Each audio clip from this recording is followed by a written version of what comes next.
উত্তর এবং পূর্ব রেলওয়ের অন্তর্গত চকপুর এবং মাদপুরের মাঝখানে একটি গ্রাম রয়েছে। সেই গ্রামেই এই মন্দিরটি অবস্থিত। ঠিকই ধরেছ, আমি মনসা মন্দিরের কথা বলছি। এখনো এই মন্দিরের সম্পর্কে অনেক মানুষ জানে, আবার অনেকে জানে না।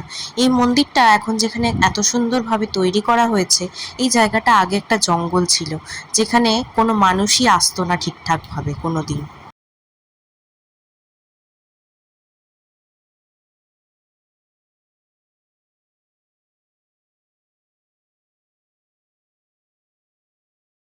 Hello guys, welcome back to my blog. আশা করি তোমরা সবাই খুব ভালো আছো। আমিও খুব ভালো আছি। তো আজকে একটা ব্লগ নিয়ে চলে এসেছি তোমাদের সাথে। আই থিঙ্ক টাইটেল আর থাম্বনেল দেখে তোমরা বুঝেই গেছো যে ব্লগটা কী বেসিসে হতে চলেছে। তো বেশি কথা না বাড়িয়ে তাড়াতাড়ি সকালবেলায় স্নান টান করে আমি রেডি হয়ে গিয়েছিলাম। আর এখন আমি যাচ্ছি হচ্ছে মনসা মন্দির। সেই কারণে ভালো করে চুলটা একটুখানি ওয়াশ করে নিয়েছি, তারপরে একটুখানি ড্রাই করে নিচ্ছি। আর দেখো হাতে আমার মধ্যে এখন পিঁপড়ে কামড়ে দিয়েছে, এত জ্বালা করলো কি বলবো। তো আবার ভালো করে চুলটা শুকিয়ে নিচ্ছি, নাহলে রাস্তায় যাবো না, পুরো জট খেয়ে যাবে। ভিজে চুলটা নিয়ে ঠিকঠাক যেতে চাইছি না, যাতে একটু চুলটা বেঁধে যেতে পারি। তো সানস্ক্রিনটাও লাগিয়ে নিয়ে যাচ্ছি, কারণ সকাল হোক কি বিকাল হোক, যা রোদ উঠছে কিছু বলার নেই। তো কুন্তলেও এসে গেছে সকালবেলা রেডি রেডি হয়ে, আর আমরা বেরিয়ে পড়েছি একদম যাওয়ার উদ্দেশ্যে। আর আমরা আজকে ভেতর রাস্তা দিয়ে যাচ্ছি এখন এই মুহূর্তে। আমরা আসার সময় হাইওয়ে দিয়ে আসবো। এখন একটুখানি ঘোরাও হবে, একটু গল্প টল্প হবে। আর সকালবেলা তাড়াতাড়ি গিয়েও লাভ নেই, আজকে যেহেতু অফিস নেই, সেই কারণের জন্য একদম নড়ে নড়ে আস্তে আস্তে যাচ্ছি। আর ওই দিকে দেখো, ওইটা হচ্ছে রেল লাইন, যেটা একদম জকপুরের দিকে যায় আর কি। এই লাইন ধরেই সোজাসুজি আমাদেরকে এখন যেতে হবে গ্রামের রাস্তা দিয়ে। মাঝে মাঝে মন ভালো করার জন্য এই রাস্তা দিয়ে একবার করে আসা উচিত, কারণ আমরা যেমন জায়গায় থাকি সেখানে সারাদিন রোদ, জ্যাম আর এত ধুলো। সেখান থেকে তো এই গ্রামের রাস্তা অনেক বেটার, কিন্তু এখানে হচ্ছে কি বলতো, রাস্তাগুলো একটু খারাপ আছে, তাই জন্য আমাদেরকে অনেকটা সাবধানে যেতে হচ্ছে। আর এদিকটা এসে বুঝতে পারলাম যে এদিকে এক ফোঁটা গরম নেই, মানে এত সুন্দর হাওয়া দিচ্ছে। আর দেবেই না কেন বলো, এত গাছপালা, এদিকে এত জলাশয় আছে, সমস্ত কিছু মিলিয়ে মিশিয়ে একদম খুব ভালো, যেটা আমাদের ওই দিকে অন্তত পাওয়া যায় না। সেই কারণের জন্য কারোর যদি মন ভালো করার থাকে বা ঠান্ডা হাওয়া খাওয়ার থাকে, তো তারা নির্দ্বিধায় গ্রামের সাইডে এসে ঘুরতে পারে। তো আমরা এই ব্রিজের তলা দিয়ে যাচ্ছি। আর এই রাস্তাটা দিয়ে না আমি অনেক ছোটোবেলায় একবার গিয়েছিলাম, বাবা মা আমি তিনজন মিলে। তখন রাস্তাটা একরকম ছিল, এখন অন্যরকম হয়ে গেছে। আর আমি দেখে কিছু চিনতে পারছি না ওই কারণের জন্য। তো এখন এখান থেকে আমরা হাইওয়েতে উঠলাম, আর এটা উড়িষ্যা হাইওয়ে। ওটা দিয়ে একটুখানি যেতে হয় 5-10 মিনিট, তারপরে আবার আমরা গ্রামের রাস্তায় নেমে পড়েছি। আর মোটামুটি বলতে গেলে আমরা জকপুর ঢুকেও গিয়েছি। আর এটা দেখো একদম পুরো ফাঁকা মাঠে, আর এত রোদও নেই, মানে একদম হালকা রোদ, আর চারিদিকটা একদম পুরো ফাঁকা মাঠ। আর একদম যত ধান জমি আছে সমস্ত ধান কেটে দিয়েছে। আর যা হাওয়া দিচ্ছিল না, সেটা যেহেতু আমরা ওখানে ছিলাম সেই জন্য আমরা ফিল করতে পারছিলাম। আর এদিকে পুরো গাছ গাছ, মানে গাছের তলাগুলো গেলে বোঝা যাচ্ছে যে কতটা ঠান্ডা হয়। তো আমাদের খড়গপুরে এই জিনিসটা হওয়াটা খুব দরকার বলে আমার মনে হয়। এরকম যদি গাছ থাকে তাহলে আমাদের খড়গপুরও খুব ঠান্ডা হবে। তো কী করা যাবে, সেখানে তো সমস্ত ফ্যাক্টরি হয়ে হয়ে জায়গা একদম, মানে যাকে বলে একদম গরম হয়ে গেছে। কিছু করার নেই, তো সেটাকে নিয়ে আমাদেরকে চলতে হচ্ছে। তো আমরা প্রায় গ্রামের অনেকটাই ভেতরে চলে এসেছি। আমি জানি না এদিকের গ্রামটার নাম কি বা কি বলে। তো জায়গাটা তো বেশ ভালোই লাগছে আমার। আর এদিকের গ্রামের রাস্তাগুলো না একটু ঘুরিয়ে ঘুরিয়ে ঘুরিয়ে ঘুরিয়ে হয়, তো দেখে মনে হয় যে অনেকটা ভেতরে, কিন্তু অতটাও ভেতরে হয় না। আর এই গাছগুলো মনে হচ্ছে জাস্ট এগুলো সুন্দর দেখানোর জন্য লাগিয়েছে। তারপর জানি না, এমনিও হতে পারে, আমার ঠিক আইডিয়ার মধ্যে পড়ছে না। তো এই যে এতগুলো গ্রামে ঢুকতে ঢুকতে মন্দির মন্দির শুধু এখানে, এত ভালো লাগছে কি যে বলবো। তো আমরা ফাইনালি ঢুকে গিয়েছি মনসা মন্দির। আর একদম এটা গেট, আর এখান থেকে ভেতরে অনেকটা যেতে হয়। এখানে যখন মনসা মেলা হয় তখন পুরো রাস্তা থেকে স্টার্ট করে ওইদিকের পুরো জায়গাটা জুড়ে মেলা হয়। আমি একবার ছোটোবেলায় এসেছিলাম, আমার হচ্ছে কাকার মানত ছিল বলে। তো আমরা পুরো ফ্যামিলি এসেছিলাম, সেইবার এসে দেখেছিলাম যে অ্যাকচুয়ালি ভিড় কতটা হয়। এখন তো অনেক কিছু চেঞ্জেস হয়ে গেছে, অনেক উন্নত হয়ে গেছে, আগে তো এত ভালো ছিলও না। আমি একদম ছোটোবেলার একটা স্টোরি তোমাদের সাথে শেয়ার করতে চাই। আমি যখন প্রথম এসেছিলাম, মানে প্রথম জেনেছিলাম যে এখানে কোনো মন্দির আছে, তখন আমি একদম ছোট। তো সেই টাইমে না এত কিছু সুন্দরভাবে হয়ও নি। তো তখন যখন এসেছিলাম তখন একটা গাছ ছিল নর্মালি, মানে টুকটাক একটা মন্দিরের মতো ছিল, মানে আর বৃষ্টি পড়ছিল সেই টাইমে আমার মনে আছে। মানে আমরা পুরো যাকে বলে এক হাঁটু জল পেরিয়ে পেরিয়ে বাড়ি গেছি, এরকমও সিচুয়েশন হয়েছে ট্রেন ধরতে যাওয়ার জন্য। কিন্তু এখন তো সেই ব্যাপারটা নেই, এখন অনেক উন্নত হয়ে গেছে, এখানে প্রচুর মানুষ আসে। আর বিশেষ করে যখন মেলা হয় তখন বোঝা যায় যে কত লোক আসে, কত লোক জানে এই সম্পর্কে। এখানে যে মন্দির আছে সেটা জানে। আমার তো মনে হয় পশ্চিমবঙ্গের অর্ধেক বেশি মানুষজনই জানে, আর বাকিরা যারা জানে না তারা হয়তো আশা করি আমার ভিডিও থ্রুতে জানতে পেরে যাবে। যদি আমি সবাইকে জানাতে পারি তাহলে তো আমি নিজেকে ধন্য মনে করব।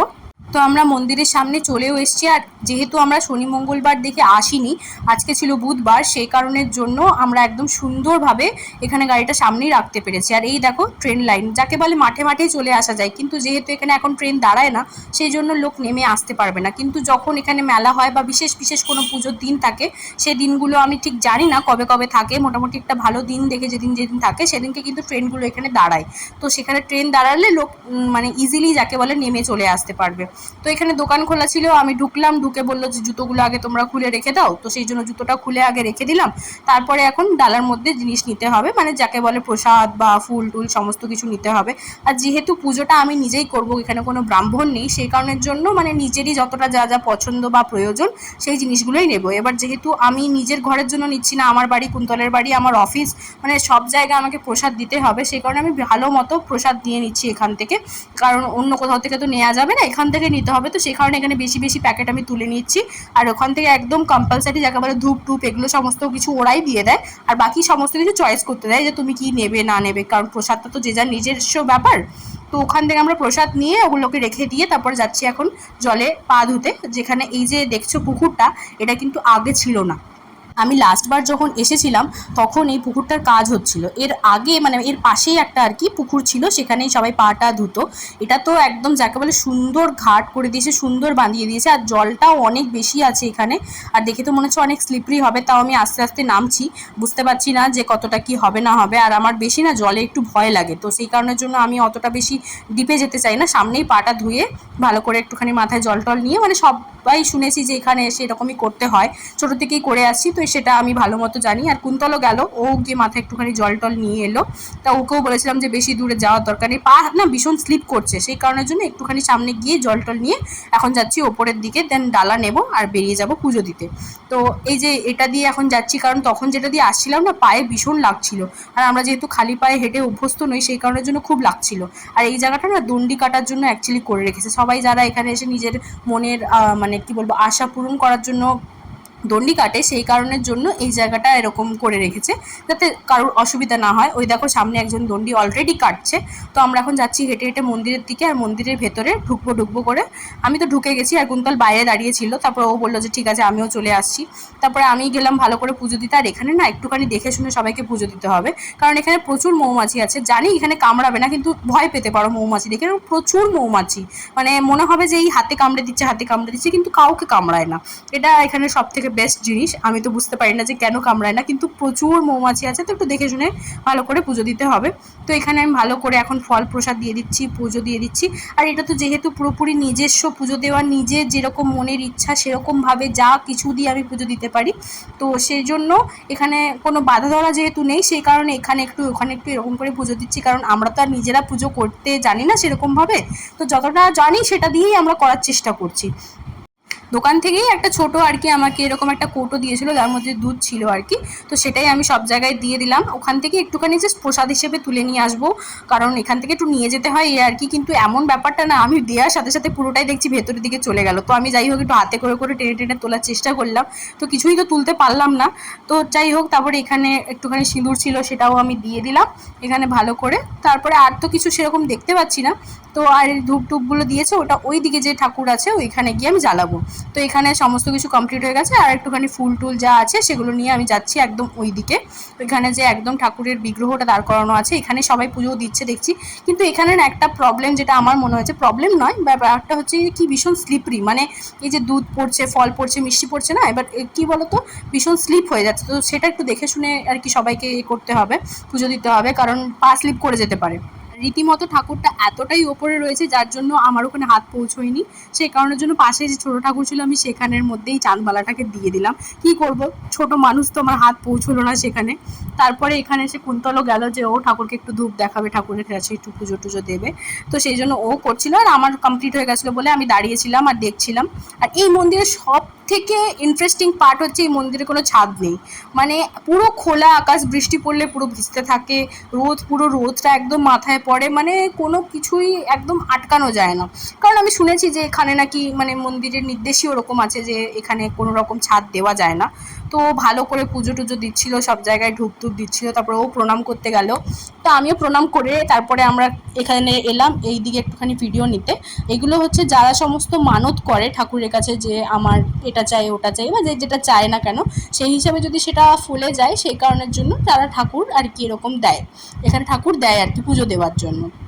মন্দিরটা বাইরে থেকে এত সুন্দর এখন লাগছে, আমি শুধু ভাবছি যে আগে যখন আসতাম তখনই যদি ভিডিও নিয়ে রাখতাম তাহলে চেঞ্জেসটা তোমাদেরকে দেখাতে পারতাম।